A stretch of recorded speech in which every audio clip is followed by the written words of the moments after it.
I'm doing it. Super Bowl! Super Browns! Yeah! And now we wait. Good morning to you. Audio courtesy of the UH Browns Radio Network. Hello. If they're going to act like they won the Super Bowl yesterday in the locker room, we are going to act like they won the Super Bowl yesterday. Hell yeah. Well, I think most of it was for Miles. Yeah. But obviously, a lot of people excited for Miles. The Cincinnati Bengals are not. But, we'll talk about that coming up here in a bit. So the waiting game begins. It's the off season. Hello. Welcome to it. Hopefully you guys had a great holiday season. And now it's back to it. We have all the TV stations. They are in Berea right now, over in the visitors' lot. They got their cameras ready. We now begin the wait. There's been nothing announced. I don't think that anything's probably going to be. I would imagine things start coming out about 7:30, somewhere in there. They're early risers. I didn't think anything was going to happen last night. I don't know if you agree with this. I was like, well, if Miles breaks the record, I think they're going to let Miles have his day, and then we'll all come back and we'll talk about this. I do think there could be a possibility, which you laughed at a couple of months ago, well, about a month ago, when I said, well, if everybody's so excited about the guy and everybody wants the guy so bad, if they want Kevin Stefanski so bad, then hell, just try to trade him. Which everybody's going, what are you going to trade him for? And then Yahoo and Lock and Four and all these people are like, well, they could very well trade him to the Giants. It's like, well, wait a damn minute here. I don't know what you're going to trade him for, if there even is a trade that could be possible. But yeah, like if you're the Giants, why wouldn't you just wait for him to get fired? Well, did they think they're in a bidding war? Maybe the guy that won 5 games not. This year? You never know what them Falcons are going to do. You have no idea. So here we are. I did hear, and I want to know from people here, 216-474-0092, just to start it off. And we got a lot more about Miles coming up later in the show. Daryl's going to join us at 8:20 this morning. There is a lot to get into, obviously. I listened to the post game yesterday, and Jeff and Tyvis, they were taking a lot of calls, and there were a lot of people going, I was really down with letting go of Kevin Stefanski, and now I'm not so sure. And I'm like, well, now I know that this is an hour after they've won the game, and you've beaten 2 AFC North opponents, and 5-12 or 5-11 is better than whatever their record is. 5-12 is better than 3-14. Certainly better than 3-14, but it's still not good. And winning, what is it now? 8-20, whatever it is, over the last couple of games, last couple of seasons. It's just not going to wash for a lot of folks out there. So I'll just come out and say it now. I would move on. I'm not sure who I'd replace him with, because I'm not sure how much better next year is going to be, and I think we could be sitting here cussing out the new guy right off the rip. Now, I got the list of people who I might be comfortable with. I just don't know how many of those guys, given other opportunities, are going to take this job. Now, I haven't unsealed the list yet, but I have the list, yes. Just open up the list real quick. No, not until it's official. Not until it's official. I'm not opening up the list. Just like Paul Masson and Orson Welles, they will sell no wine before it's time. I will not open up the list before it's time. But I have the list. But just to be on record, I don't think you can run another year of this back. I know that everybody's basking in the afterglow of Miles and another win, and that was nice. But nothing replaces the contempt, it seemed, that the defense had for the offense and Kevin in his offensive ways. I think nothing can really replace the feelings that the fans have had. I mean, they've been through hell. Through no fault of their own, really. They've been through hell, and something is going to have to give. I don't think you can just run this back. But I do have several concerns about it where your situation is not a tremendously great situation. Now, there's some young players there. There's some nice pups.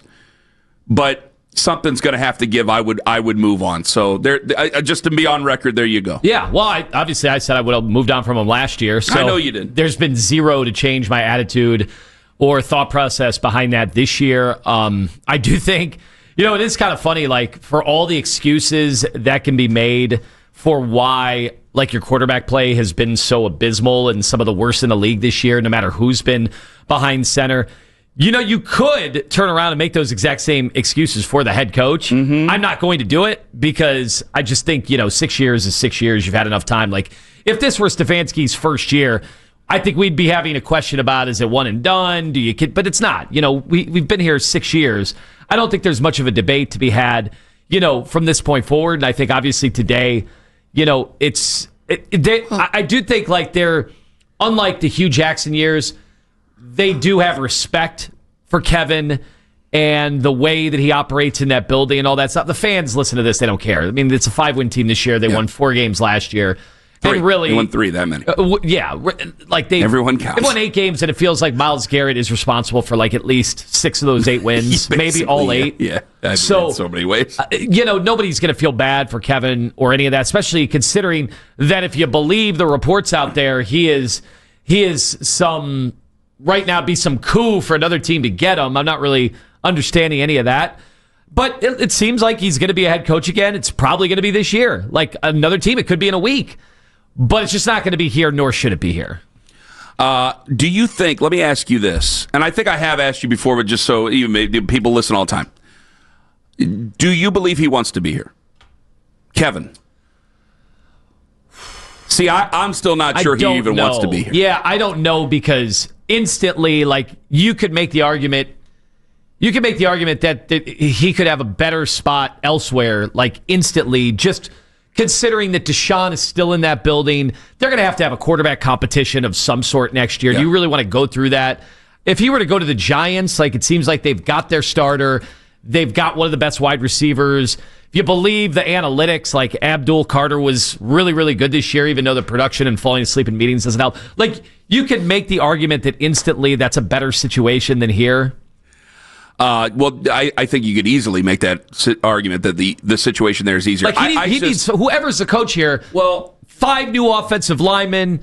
Like, you have so many. All new wide receiver room. That's what I'm saying. Now there would be a part of me, because I just keep seeing these stories and he'd be the most sought after guy. I mean, Schefter yesterday, he posted this 8-minute long clip, and there was a dozen. There were 12, it seemed, coaches that could possibly be gone during today. Now, one has already been let go, Raheem Morris, which is, oddly enough, they said they were leaning towards safe on ESPN for Raheem Morris, and then they fired him and the general manager, Terry Fontenot, after their game against the Saints, after their win against the Saints. But he mentions all these, he'd be the most sought-after guy in this coaching cycle had he be fired, and I'm thinking, man, if you're Kevin, is it going to be this? If you stayed another year, what do you think their record's going to January 5th, what do you think their record's going to be in 2026? Right off the tippy top of your head. 5-12. Probably 5-12. So you've somehow been able to save your good name within NFL circles with all this. Do you think you could do it a third year in a row? I don't think you could. I mean, there comes a time, and there were a lot of diehard Stefanski people who during this season started to go, that Bears game, they kind of quit on him and there was a lot of different things where this doesn't make sense or that doesn't make sense. And then, with the entire cavalcade of everything going on with quarterbacks. And again, I still go back to what Tomlin said. I go back to what Vrabel said. You hear what some of these guys, you poke around the league where I'm going, this is interesting. I think that they're in their own way coming to Kevin's defense here. That's an interesting thing to me. So I thought, does he even want to be here? And frankly, I don't think he does. There's been so many of these different reports that have come out here over these last several months, after these last several weeks, couple of months, that says that he would be one of the first guys hired out of this cycle. He could be a head coach again next year. Okay, well, then maybe it's just better for a split, because if you look at the Giants situation compared to ours, yeah, they got a guy that a lot of people are excited about in Jackson Dart. He plays a little recklessly, but they're excited about Jackson Dart. There are some good young players with that football team. He would probably get to run the offense the way he actually wants to run the offense, come hell or high water, whether or not that's good or bad. That's all up to a Browns fan there. But that's part of the reason where it's like, hey, something's going to have to give here, and we can't keep reiterating the same message year in and year out and expecting different results. We have to find somebody to bring these guys along, because if we keep talking about the rookies that have played, and Logan Ryan highlighted the amount of snaps or the amount of starts that rookies have had with the Cleveland Browns, it's head and shoulders above the league, and how well the rookies have played. It will be next year too, by the way. I'm going to need a guy who is going to come in and help cultivate the next generation. I don't know if that's a guy to get him over the hump. I don't know if that's a guy that I can see winning a Super Bowl with the Cleveland Browns. I'm not sure yet. But I'm going to need a guy with his staff to come in and help cultivate the next generation. Because to me, like, Miles is great. Miles is an all-time legend. If you're looking for the type of policeman that you need in the locker room, I've never thought Miles is that guy. So now I have Carson Schlesinger and I have other guys that I think that could possibly be that next generation before they're downtrodden by what the history has become, where I can help lead them. I think that a head coach has to come in there and help cultivate those guys. But you could even see, I mean, put it this way, like there were coaches that came into this league that, didn't really have, all that much power, and then through winning and through trials and tribulations kind of became elevated. Like I talk about that all the time with, Sean Payton, with Kyle Shanahan in San Francisco. Like over time, guys like just become the face of the organization. And Stefanski, even after the 2 Coach of the Years, I know it's like dreaded when people bring it up, but he, did coach those years and was a fantastic coach in those seasons. He did not really amass more power. He did not amass more decision-making control or anything like that, to the point where we're sitting here wondering who's responsible for the Deshaun Watson move, who's responsible for the Dylan Gabriel selection, who's responsible for the Shador selection. And the fact that we don't know that by now means that you don't have the all-encompassing, powerful head coach to lead your program. And the fact that that didn't happen despite some of the worst drafts in the NFL over the last 5 years up until this last year, then he's not the guy to run this thing. And the Browns are going to hire somebody else. And then I would hope the guy that hires could become that guy, because it sure as hell can't be Andrew Berry after his track record the last 6 years. This is going to be my problem, and I hate to give away we could sell here, but I'm going to have to do it. I don't think that Kevin is a scapegoat. I don't. But I also don't think that all of a sudden Andrew Berry should be absolved of any of his responsibility and be given that extra year just because of what he's doing here with this last draft class. And let me explain that. Is that you still have 5 years of questions before this last draft class here. Now, you're going to give him another year from what it looks like here. But if there was that much confidence, and I don't think that there's that much confidence at all, and I think a lot of real Browns fans are very nervous about him still having the reins here, because now your timelines are messed up here. So could I just be doing this again? If you're saying they're a 5-win team, could we just be doing this all again with another general manager? And then that screws things up even further, because now you are talking about serious changes. Because there's guys here that I don't want to let go of, but I am a Browns fan, so maybe I think they're a little bit better than what they really are. Fair enough. But if I go into next year and we're doing this show again next year and we're talking about letting go of Andrew Berry, now I feel like I'm spinning my wheels. So I need to make the decision based on, do I really have supreme confidence that this guy's going to be able to do it? And judging by the amount of fight that people have had here over the last 24 hours over winning a football game in Week 18 and where that would put you in the draft from 7 to 5, how much of a difference that could really make, which isn't much, you have zero faith in Andrew Berry, because there's been plenty of teams that have drafted right behind us and way behind us, and they still finish better than us every year. So what's that say about the confidence level that we have in the general manager, who is going to keep his job today from what it seems?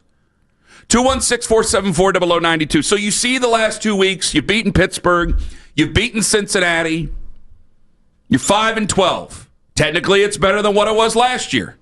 3-14, that is better.